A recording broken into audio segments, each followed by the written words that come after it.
If you're over 60 and you've stopped masturbating because someone told you it's wrong or useless at your age, I need you to stop and listen. Right now, that belief might be silently harming your health, your mood, and even your connection with your partner. Yes, I said it. Not masturbating in old age can be a mistake. My name is Dr. James Ellison. I'm a men's health physician with over 30 years of clinical experience, and I've worked with thousands of men in their 60s, 70s, and even 80s. I've helped them overcome everything from erectile dysfunction to low libido to emotional burnout. And over the years, I've come to one undeniable truth. Your relationship with your own body, especially your sexual self, doesn't end at 60. In fact, it becomes more important than ever. Here's the part. No one talks about many older men who stop masturbating in the name of discipline or self-control, are actually increasing their risk of erectile dysfunction, loneliness, and even depression. It sounds backwards, doesn't it? But I'll show you why. The exact opposite is true when done mindfully. Masturbation is a cornerstone of healthy aging. In this video, I'm going to give you 6 crucial truths that every man over 60 should know. If he wants to keep masturbation as a safe, empowering, and beneficial part of his life, we'll break through the myths, we'll talk science, and most importantly, I'll show you how this one act can improve your physical health, emotional stability, and yes, even your relationships. But before I reveal these 6 truths, there's one mistake I see older men make more than anything else. It's simple, it's silent, and it's sabotaging their confidence and intimacy. I'll tell you exactly what it is and how to fix it. Coming up in just a moment before we dive in. If you haven't subscribed yet, go ahead and click that button and turn on the bell so you don't miss any of my future advice on men's health, aging, and sexual vitality. If this message speaks to you, type 1 in the comments. If not, type 0. I'm here to learn what truly helps you. 1. The one silent mistake that's destroying your confidence. Shame around masturbation. Most older men don't realize it. But one of the biggest threats to their confidence, intimacy, and even their physical health is something they've been silently carrying for decades. Shame about their sexuality, shame about their bodies, and especially shame about masturbation. It's not loud, it's not always obvious, but it's always there, lingering in the background, telling them that pleasure is wrong, that desire at their age is inappropriate, or that masturbation is something to feel guilty about. And this belief, this hidden script, this playing in the back of their minds has caused more damage than any medical condition ever could. I've seen this time and again with my older male patients. They stop masturbating, not because they don't want to, but because they think they shouldn't. They've been taught it's immature or sinful or just plain unnecessary after a certain age, but that thinking leads to emotional disconnect, a loss of sexual confidence, and in many cases, actual erectile dysfunction that has no physical cause at all. Their bodies still work, their desire is still there, but the shame short-circuits everything before it even begins. What makes this even more harmful is how quietly it works. A man may not even realize that shame is behind his lack of desire or performance anxiety. But once he lets go of that guilt, once he accepts that masturbation is a normal, healthy, even beneficial part of aging, his confidence begins to return. He reconnects with his body, his masculinity, and his sense of worth. He starts to feel alive again. Self-touch at this stage of life isn't about lust, it's about self-respect. It's about honoring the fact that your body still has needs, your emotions still matter, and you are still worthy of feeling good. The real courage isn't in giving it up, it's in giving yourself permission to embrace it fully and without apology. Now, if shame is the silent killer of confidence, then what's the silent healer of sexual health after 60? It's something so simple most men ignore it completely until they start to feel the consequences. Let's talk about that next. If you're still here and these insights are resonating with you, type the number 1 in the comments to let me know you're still with me now. Let's continue with the next important truth. 2. Masturbation is not a sign of loneliness. It's a sign of self-awareness. One of the most damaging misconceptions I see among older men is the belief that masturbation equals loneliness. That if you're still touching yourself at 60, 70, or 80, it's because you failed in some way. Failed to find a partner, failed to move on, or failed to live a dignified life. This mindset is toxic, and it couldn't be further from the truth. Masturbation isn't about being lonely. It's about being connected, specifically connected to yourself. It's one of the most direct ways to stay emotionally and physically attuned to your body as you age. When a man takes time for self-pleasure, he's doing far more than just relieving pressure. He's reducing stress, improving sleep, boosting immune response, increasing circulation, and maintaining his connection to pleasure and sensuality. Something many men lose touch with as they grow older, and emotionally it's about owning your autonomy. You're saying, I still value myself enough to care for my needs. That's not lonely, that's powerful. Some of my patients say they stopped masturbating because they felt embarrassed or too old for it. But within weeks of returning to this practice, without guilt, without shame, they report sleeping better, feeling more relaxed, and even regaining a sense of confidence they hadn't felt in years. Masturbation at this stage isn't about escaping reality, it's about tuning into it. It's a private, pressure-free space where you can explore what still feels good, where your boundaries are now, and how your body responds differently than it did decades ago.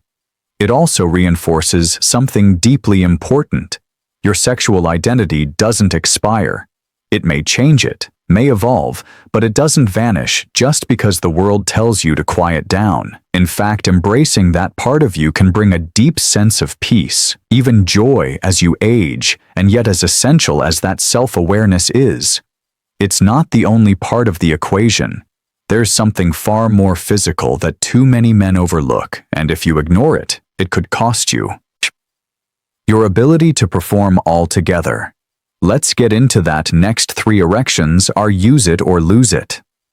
Literally, most men are shocked when I tell them this, but your ability to get and maintain an erection is closely tied to how often you actually use it. It's not just about testosterone or attraction, it's about blood flow, elasticity, and the health of the tissues inside your penis. And just like any other part of the body, if it's not exercised regularly, it begins to decline.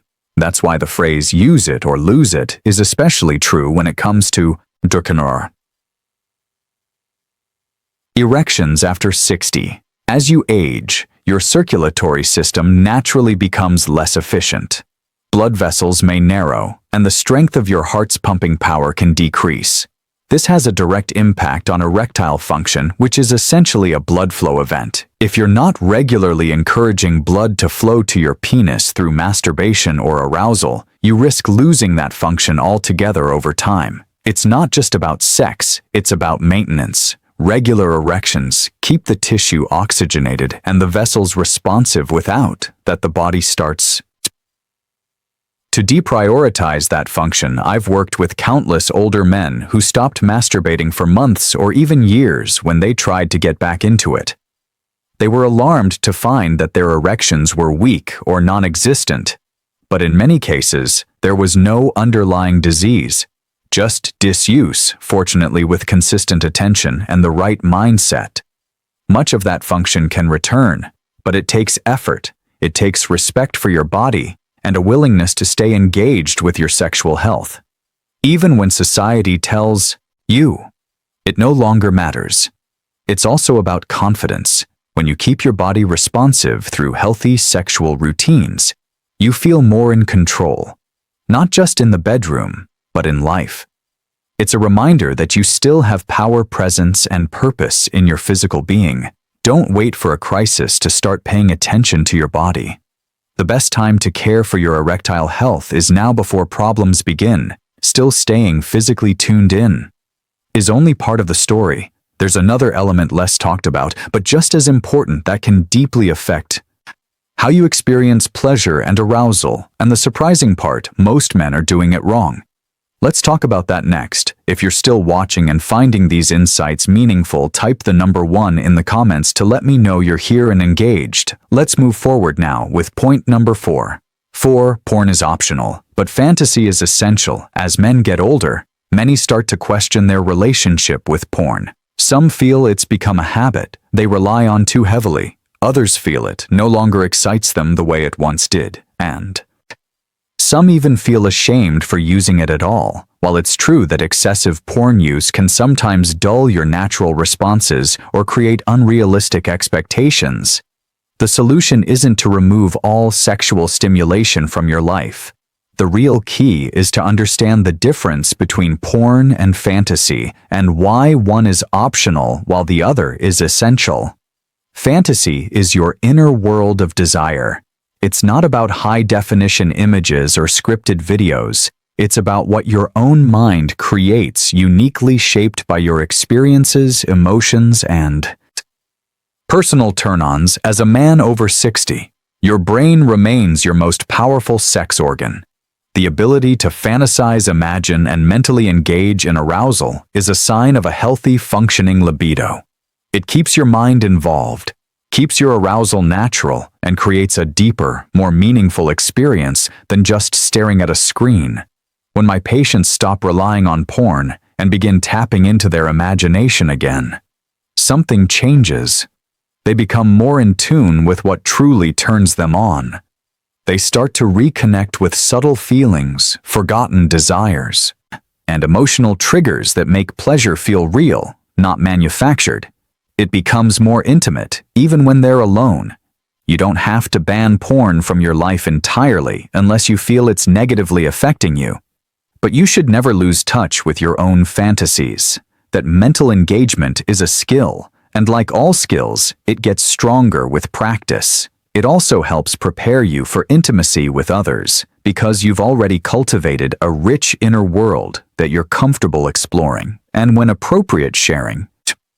Fantasy is not childish, it's not weak, it's not inappropriate. It's essential to keeping your erotic self alive, responsive, and connected, especially as your body changes with age. Now, while fantasy keeps your mind engaged, there's another key to long-term sexual vitality that has nothing to do with frequency and everything to do with rhythm, and most men overlook it completely. Let's uncover that. Next. 5. Frequency is personal, but consistency matters. One of the most common questions I get from older male patients is, how often should I be masturbating at my age? The truth is, there's no universal answer to that question. Some men feel great masturbating a few times a week, while others feel satisfied with once every couple of weeks. The important thing isn't how often you do it, it's that you stay consistent with whatever frequency works best for your body and lifestyle. When you go long stretches without sexual stimulation, especially as you age, your body can begin to respond differently. Erections may take longer to achieve arousal, may feel less natural, and your overall confidence in your sexual self can decline. It's not that something's wrong, it's just that the body, like anything else, adapts to what it's used to. If it's used to a complete lack of stimulation, it starts to accept that as the new normal. That's why consistency matters. Masturbation doesn't need to become a chore or an obligation. In fact, forcing it when you're not in the mood can create more frustration than benefit. But by making space for it, whether that means once a week, twice a month, or some other rhythm, you're telling your body and your mind that this part of you still matters. You're keeping the connection alive, maintaining sensitivity, and preserving your natural rhythms of arousal and release. It also helps reduce stress and improve emotional balance. A consistent habit, even if infrequent, creates a sense of stability and self-awareness. It keeps you from falling into the trap of ignoring your sexual needs entirely, which can lead to disconnection from yourself and even from others. Think of it like exercise. You don't have to go to the gym every day to stay healthy, but doing something regularly on your own terms makes all the difference.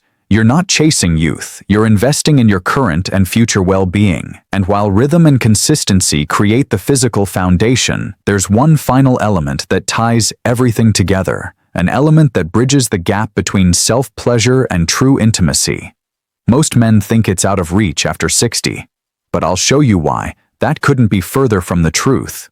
Let's explore it.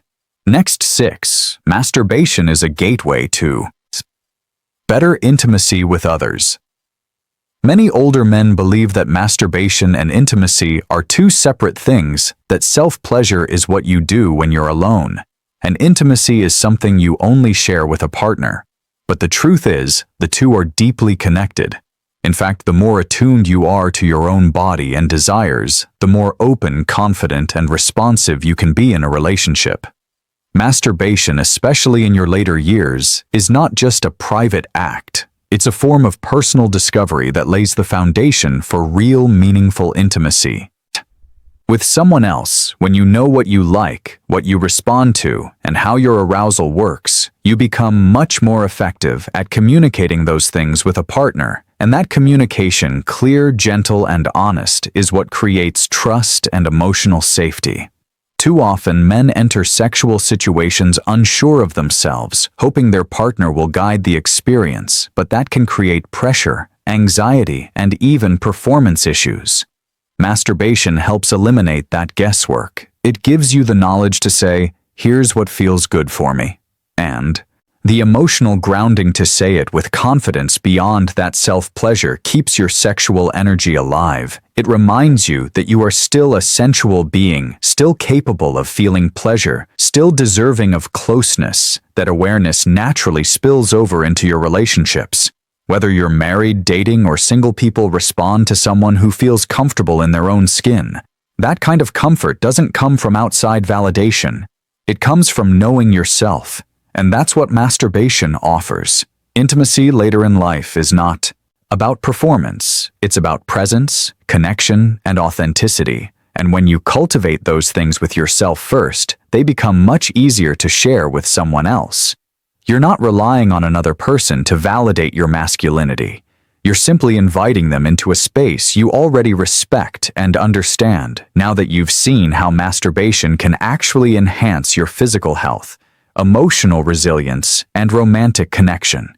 There's only one thing left to do, and it might be the most important step of all, so don't miss what's coming. Next conclusion: reclaiming your right to pleasure and confidence.